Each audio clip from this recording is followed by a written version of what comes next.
Il y a 3 ans, je me suis lancé le défi de partir à l'aventure pour découvrir les principaux affluents du bassin versant du lac d'Avignon. Après avoir découvert le ruisseau de Jackson, la rivière Yamaska Sud-Est et le ruisseau Westover, me voici sur les rives du ruisseau North Branch, dernière découverte de cette passionnante aventure. Le ruisseau North Branch prend source dans un étang situé à Bolton West, près du chemin Stagecoach qui longe sur une bonne partie de ses 23 km.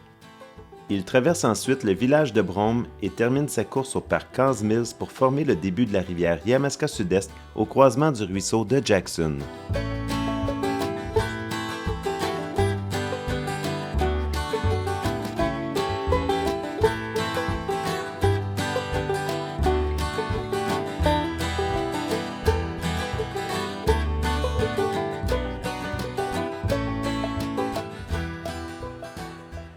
Tu me demandes de décrire le ruisseau North Branch de façon spontanée.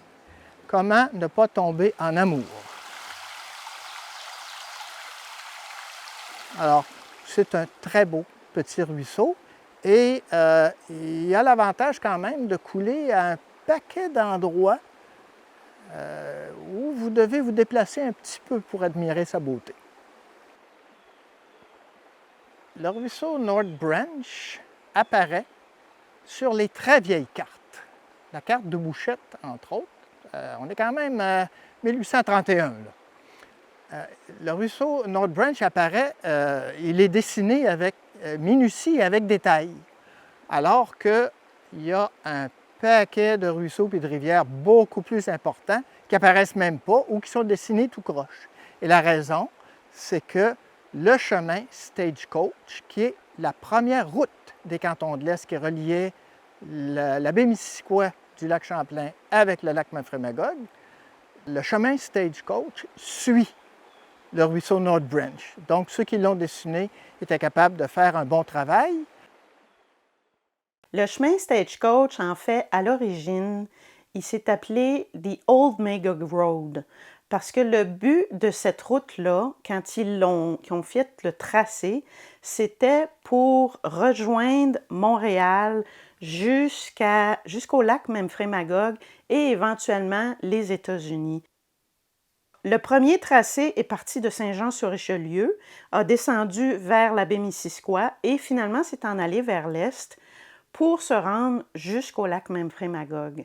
Le chemin s'est appelé éventuellement Stagecoach parce qu'il a constitué finalement la première autoroute des cantons de l'Est et les gens n'avaient pas nécessairement de véhicule pour se déplacer de Montréal à Magog, alors ils utilisaient des services de diligence. Évidemment, pour faire le tracé de la route, on s'est fié sur les endroits qui avaient commencé à se développer et les gens s'étaient installés le long des cours d'eau, dont le ruisseau North Branch. Et ce qui est arrivé par la suite, c'est que l'activité économique a amené des gens à continuer de s'installer le long du cours d'eau, créer des petites industries, des moulins, des forges, toutes sortes de petites manufactures au cours du 19e siècle. Mais c'est l'idée qu'on suivait le cours d'eau parce que la base pour s'alimenter et survivre, c'est l'eau. Au départ, comme c'était le seul cours d'eau que les gens connaissaient parce qu'ils suivaient la route ou que la route suivait le cours d'eau, au départ, les gens ont dit, bien ça c'est la rivière. Il s'est appelé la rivière Yamaska toutes sortes de choses, incluant la branche sud, incluant la branche sud-ouest, de sorte que le nom n'a été détaché de la rivière que relativement récemment. Alors là, on l'a appelé le North Branch Creek. Le mot anglais creek veut à peu près dire ruisseau, mais pas juste ça. De toute façon, un jour, on a passé un gros rabot sur tous les noms du Québec. C'est en 1968. On a raboté tout ça et on a fait des noms français avec tout le monde. C'est devenu le ruisseau North Branch. Et sur les cartes modernes, vous voyez le nom ruisseau North Branch qui va jusqu'en haut, jusqu'à l'étang dans la municipalité de West Bolton. Avec les années, les gens se sont installés sur les rives du ruisseau et ont commencé à nommer les lieux. Nous avons trouvé une anecdote particulièrement intéressante concernant l'appellation du quartier où prend source le ruisseau North Branch, c'est-à-dire le secteur du chemin Stagecoach et du chemin Fuller. C'était M. Dudley qui avait eu les premières concessions et lui, il trouvait que le paysage était tellement beau qu'il a appelé ça Pleasant Valley, c'est-à-dire la vallée plaisante. Le nom était très positif et les gens aimaient beaucoup ça. Jusqu'au jour où on s'est questionné sur le fait qu'il n'y avait pas d'église. On voulait quand même avoir un service religieux et en attendant d'avoir une église, ils ont avisé la population qu'il allait envoyer un missionnaire qui allait pouvoir leur permettre d'entretenir leur spiritualité. Alors, ce qui est arrivé, c'est qu'il y a 2 hommes qui sont arrivés une bonne journée. Ils ont dit, « Nous, on est les missionnaires, on vient vous enseigner la religion.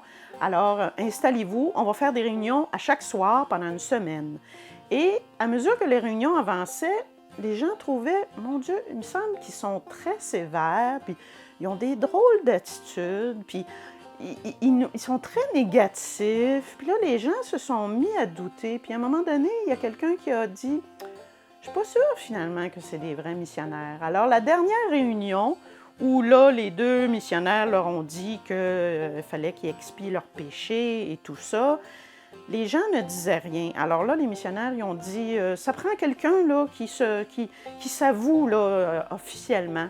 Et finalement, il y a quelqu'un qui s'est levé et qui a dit, on considère que vous n'êtes pas de vrais missionnaires. Alors, ramassez vos choses et allez-vous-en, sinon on sort le goudron et les plumes. Alors, les hommes sont partis en vitesse, mais juste avant de partir, ils ont dit une phrase que probablement ils croyaient que c'était vraiment dramatique, et je vais vous la citer. Ils ont dit « O Lord, have mercy on these wretched people, for they are truly a lost nation. » Alors, si on le traduit en français, c'est « Ô Seigneur, aie pitié de ces misérables, car ils sont vraiment une nation perdue. » Alors, les gens ont trouvé ça tellement drôle qu'ils ont décidé de renommer Pleasant Valley The Lost Nation. Je trouve que ces anecdotes apportent tellement de richesse à notre histoire locale. Elles donnent vie à notre passé, comme en témoigne aussi cette histoire de pêche qui s'est déroulée dans le North Branch en plein cœur du village de Brome, au croisement du chemin Stagecoach. Ceux qui circulaient en diligence ou tout simplement à cheval, souvent arrêtaient au village pour manger, pour faire boire les animaux. Et il est arrivé à un moment donné un petit groupe de militaires en 1841 qui ont arrêté au village de Brome. Et le colonel qui dirigeait la troupe, le colonel Gray, après avoir mangé, il s'est dit « Ah, il y a un ruisseau intéressant, on va aller voir si on ne pourrait pas aller taquiner les poissons un petit peu. » Alors, il a sorti son équipement et avec stupéfaction, les gens ont vu qu'il utilisait une technologie nouvelle pour attraper ces poissons. Il faisait de la pêche à la mouche. Alors, les gens de la place l'ont suivi, ont regardé qu'est-ce qu'il allait faire exactement avec ça. Et finalement, le petit groupe a ramassé 7 douzaines de poissons. Alors, ça a été considéré comme une pêche miraculeuse, mais tout d'un coup, les gens savaient ce que c'était la pêche à la mouche. On va parler des poissons. C'est un peu pour ça que je suis là. Alors, le ruisseau North Branch a cette caractéristique-là d'être relativement poissonneux, plus que les ruisseaux Westover et plus que le ruisseau de Jackson, son frère. Et la raison en est bien simple, c'est que c'est un ruisseau qui a une pente régulière. Non seulement il y a une grosseur raisonnable, là, un débit raisonnable, il y a une pente régulière, donc il y a de l'habitat partout. Il passe à des endroits où il y a un petit peu d'agriculture, il y a de la prairie, il y a toutes sortes de choses qui fait qu'on a une biodiversité qui me semble plus forte, plus répandue. On a plus de choses et on en a plus. Donc, il y a théoriquement plus de poissons dans le ruisseau North Branch. Maintenant, qu'est-ce qu'il y a dans le ruisseau North Branch? Évidemment, de la petite truite mouchetée, Omble de Fontaine de son vrai nom. C'est des petites truites qui vont avoir une vingtaine de centimètres. Et ça va arriver à 30 cm parfois. Et évidemment, c'est des petits poissons qui ne méritent qu'une chose, qu'on les détache très doucement et qu'on les remette à l'eau.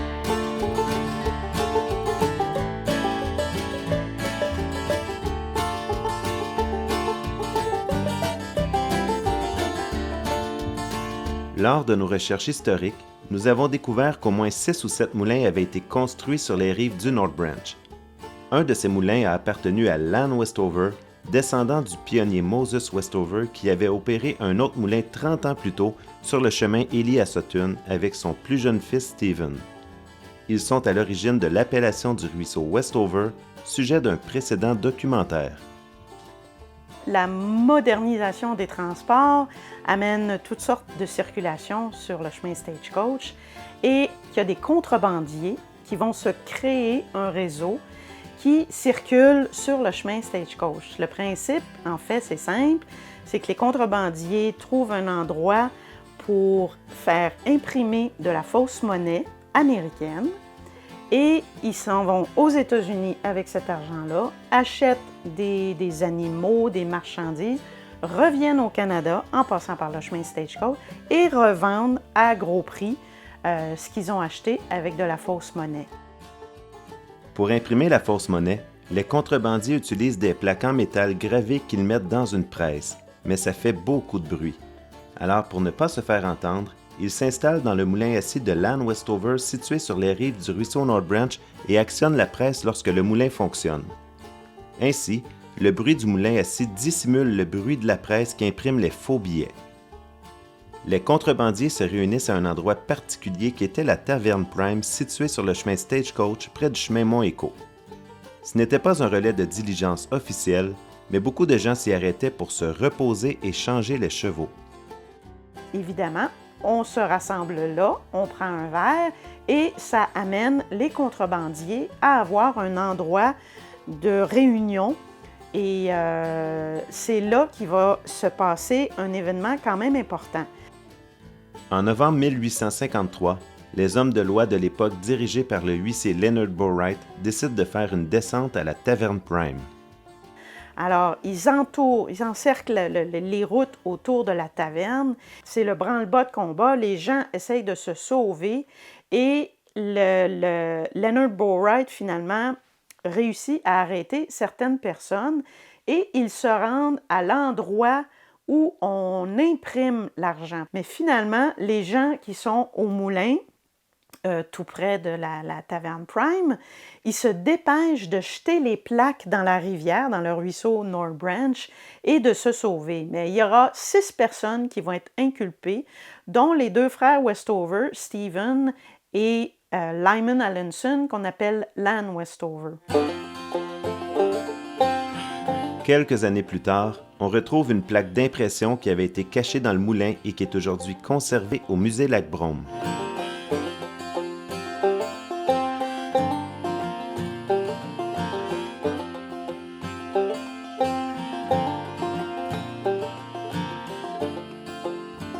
Pendant que les contrebandiers impriment de la fausse monnaie derrière le bruit assourdissant du moulin Westover, les autres moulins profitent du débit avantageux du North Branch pour produire en toute légalité du bois et de la farine. À l'entrée du village de Brome, dans les années 1860, David Woodsmith opère un moulin à farine et un moulin à scie dont le bois est utilisé pour la fabrication de portes et fenêtres. Quelques années plus tard, son fils Cornelius Smith achète l'emplacement et commence à fabriquer des orgues durant quelques années. Alors, l'entreprise démarre en 1875 dès que Cornelius Smith revient des États-Unis avec l'expertise pour construire des petits orgues de maison et des harmoniums et également des employés compétents qui viennent de Boston. Alors, l'entreprise démarre sur les chapeaux de roue. Ils construisent des orgues et rapidement, les orgues ont une excellente réputation, à un point tel qu'ils participent à un concours en Australie et ils sont primés pour la qualité non seulement de la fabrication des orgues, mais de la sonorité de l'orgue. Alors, tout va bien, sauf que en 1878, le pays est en crise financière et finalement, Cornelius Smith se retrouve avec un surplus d'orgues et malheureusement, pas assez de commandes.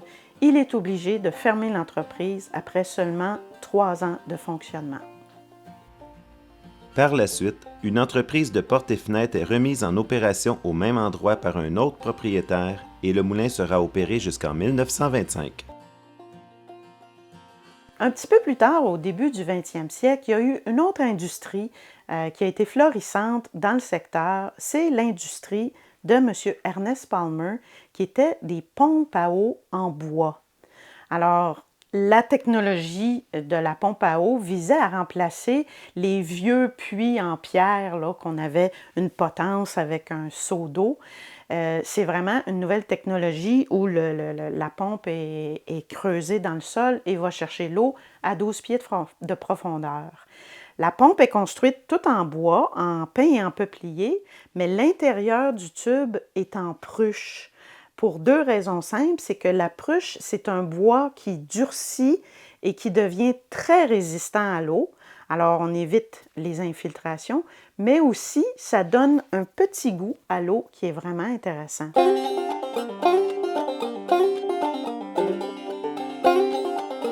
Le ruisseau North Branch occupe donc une place importante depuis plus de 200 ans pour les habitants de la région. Mais il n'y a pas juste les humains qui ont bénéficié du ruisseau. La faune et la flore bien présentes, comme les libellules, bénéficient grandement de l'eau du ruisseau. Il faut savoir que les libellules sont entièrement dépendantes des milieux aquatiques. Et puis, cette dépendance-là fait en sorte que le premier stade de vie chez les libellules, ça se passe dans les milieux aquatiques, dans l'eau. Et là, à un moment donné, après cette période aquatique-là, vient la période aérienne, terrestre. Il va y avoir l'émergence et puis le stade adulte. Alors, les libellules vont progressivement sortir et émerger du milieu aquatique pour envahir les milieux environnants, donc les milieux forestiers, les milieux naturels en proximité des cours d'eau sont très, très, très importants. Pas de forêt, pas de milieu naturel, pas de libellules, même si le milieu aquatique est là. En fait, les libellules ont un rôle clé dans les écosystèmes. Ce sont des insectes, ce sont des animaux carnassiers, donc qui sont carnivores, qui se nourrissent de proies vivantes essentiellement. Et puis, un des groupes de proies là, de prédilection sont les diptères. Les diptères, on les connaît bien, là, les maringouins, tous les insectes piqueurs qui nous harcèlent durant les beaux mois d'été. Donc, les libellules, à ce niveau-là, sont nos amis là, sans condition. Et puis, et aussi, sont les proies de nombreux animaux, évidemment. Là. Donc, que ce soit les oiseaux, ce soit au niveau aquatique, les poissons. Hein, le stade aquatique des libellules fournit une nourriture de choix aussi pour les poissons. Les amphibiens, comme les tritons, comme les grenouilles. Donc, il y a une multitude de prédateurs et il y a une multitude de proies pour les libellules. Donc, un rôle clé comme tel dans les écosystèmes. Chez les libellules, les menaces à la survie de ce groupe animal-là, c'est évidemment l'intégrité des cours d'eau, l'intégrité des plans d'eau, l'urbanisation, l'agriculture, les chantiers de transport, tout ce qui va modifier l'habitat aquatique dans les plans d'eau, évidemment, la pollution, le déboisement, comme je le disais un petit peu plus tôt, pas de forêt autour des plans d'eau, pas de libellules. C'est un insecte, donc on pourrait dire, de bio-indicateur de la qualité de l'environnement. Si vous avez un milieu aquatique de qualité avec un environnement forestier, un environnement naturel tout autour, vous allez avoir une bonne diversité de libellules. Ici, dans le ruisseau North Branch, par exemple, on a un bel exemple de ruisseau forestier avec la qualité de l'eau apparente, grande. On voit la limpidité de cette eau-là. Donc, c'est un habitat de choix pour les insectes comme les libellules. Et ici, dans un milieu comme le North Branch, on peut retrouver probablement jusqu'à une quinzaine d'espèces. Des espèces qui ne sont pas, pour certaines, vraiment pas très, très communes. Là. Avec son bassin versant de 74 km², le North Branch amène beaucoup d'eau au lac d'Avignon, réservoir d'eau potable de Cowansville. Depuis quelques années, nous remarquons tous que les périodes d'étiage d'été sont de plus en plus fréquentes et de plus en plus sévères, c'est-à-dire que le niveau d'eau est plus bas plus longtemps et plus souvent. Par ailleurs, les prévisions à long terme sont préoccupantes lorsqu'on regarde les données de l'Atlas de l'eau du gouvernement du Québec.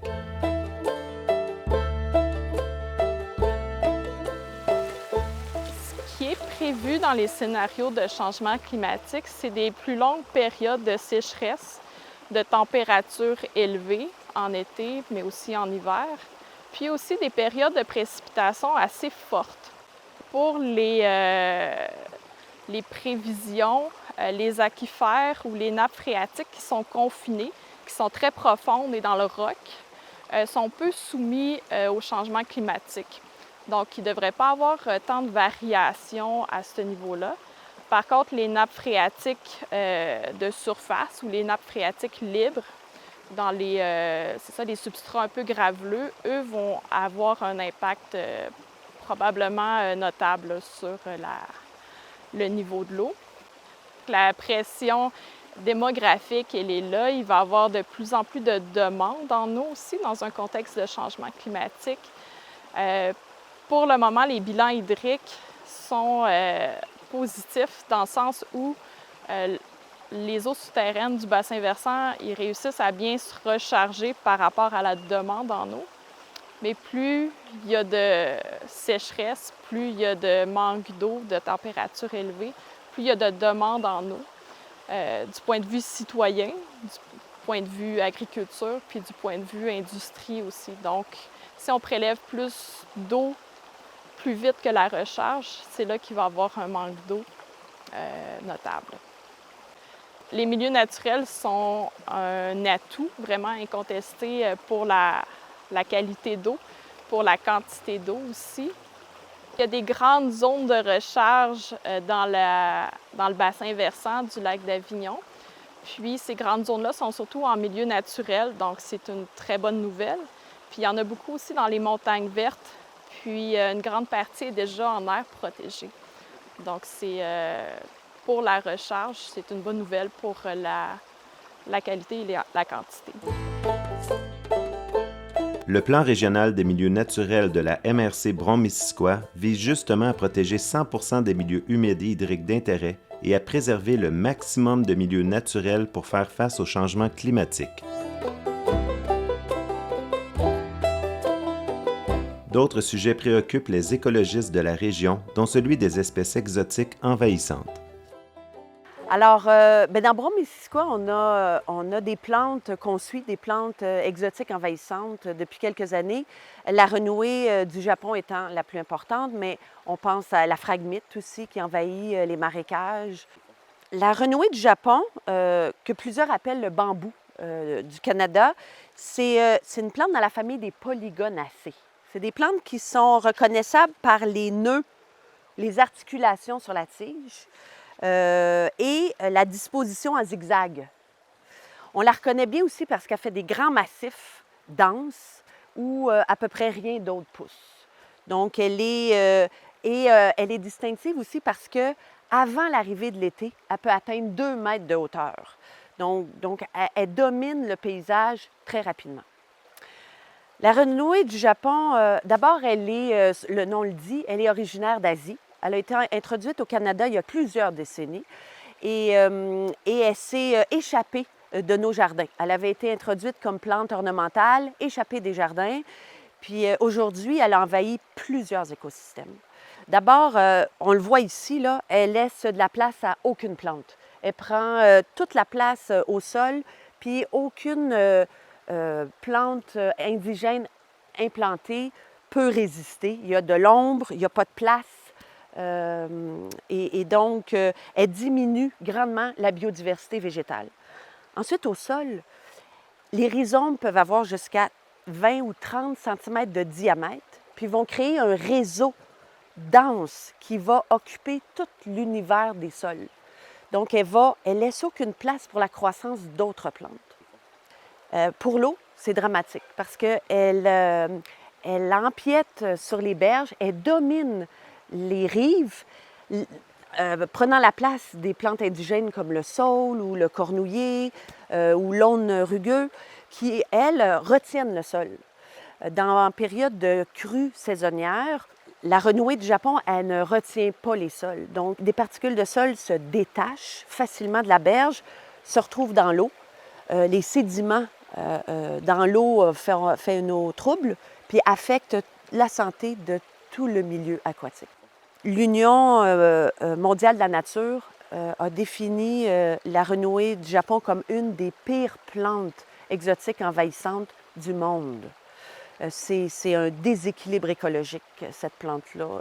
C'est une plante qui a pris beaucoup d'ampleur dans les sols perturbés. Je pense que à la hauteur des problèmes de remaniement des sols, on a bougé les sols, on a perturbé les écosystèmes, on a un problème qui est à la hauteur de ce qu'on a causé. Donc, je pense qu'on va trouver des solutions. On va apprendre D'abord, on va contrôler la propagation des thalles. On doit absolument tous la reconnaître.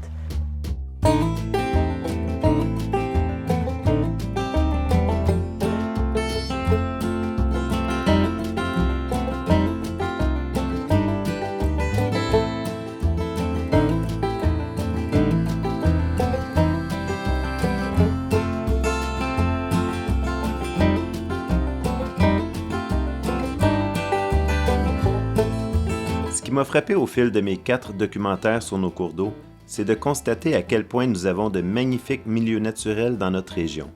Mais surtout, à quel point ces milieux naturels-là ne sont plus accessibles.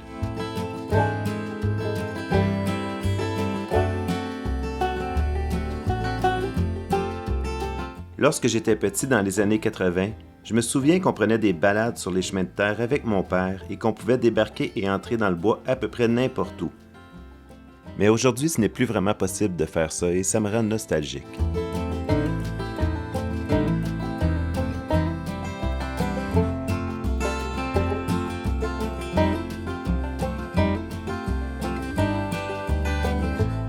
On se questionne sur les accès au ruisseau North Branch. Un peu comme le ruisseau Jackson, un peu comme le ruisseau Westover. Casse-toi pas la tête, il n'y en a pas. Maintenant, c'est toujours la même chose. On me demande où est la meilleure pêche dans les cantons de l'Est. C'est au Vermont. Le Vermont, contrairement au canton de l'Est, contrairement à la province de Québec, le Vermont a dans sa constitution qu'on peut marcher sur des terres, pas des gazons, là, mais des terres, des grands espaces ouverts. On appelle ça open land.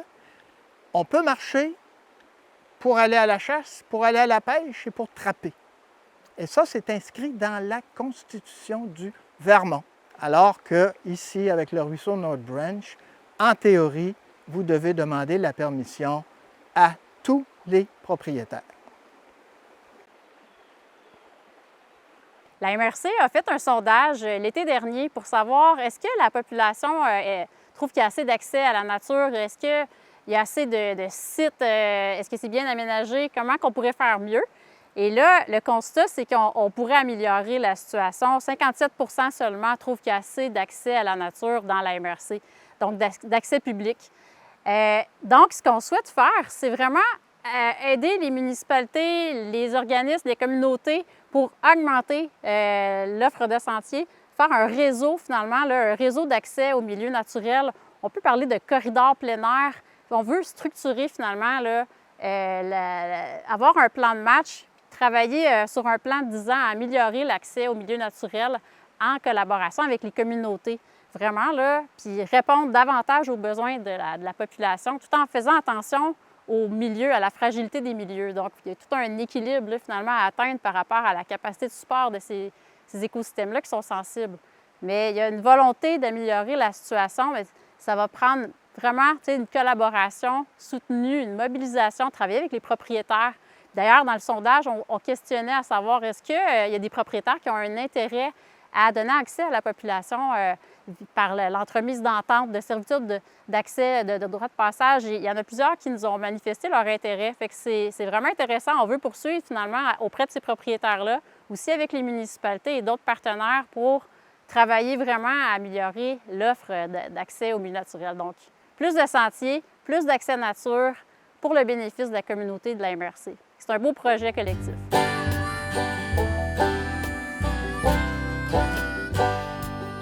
Ce dernier documentaire sur les tributaires du lac d'Avignon m'a permis de découvrir un autre ruisseau magnifique.